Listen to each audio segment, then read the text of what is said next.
বয়সের তুলনায় বাচ্চাগুলো হেলদি আছে, সবল আছে, আর বাচ্চা সুস্থ আছে। এখন কথা হচ্ছে, আজকের কিছু আপডেট আপনাদেরকে দিব। 10 দিন বয়স,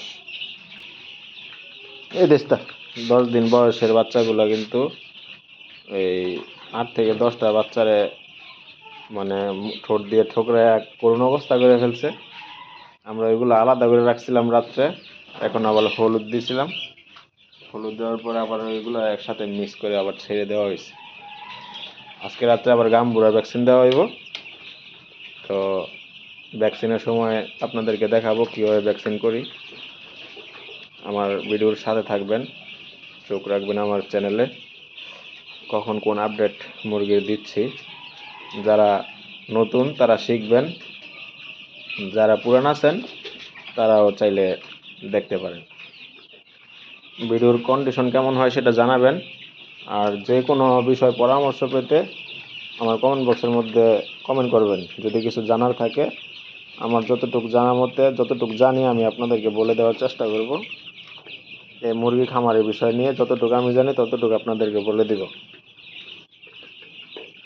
তো মাশাআল্লাহ, দেখতেই পাচ্ছেন মুরগির কন্ডিশন এই অবস্থায় আছে।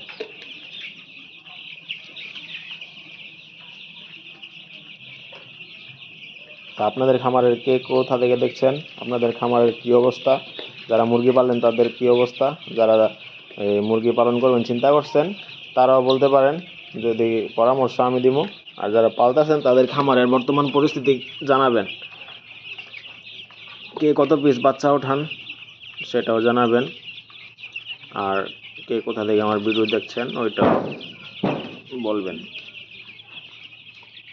তো আজকে এই পর্যন্তই, দেখা হচ্ছে আবার আগামী ভিডিওতে। সকলে ভালো থাকবেন আর আমার চ্যানেলের সাথে থাকবেন। ধন্যবাদ।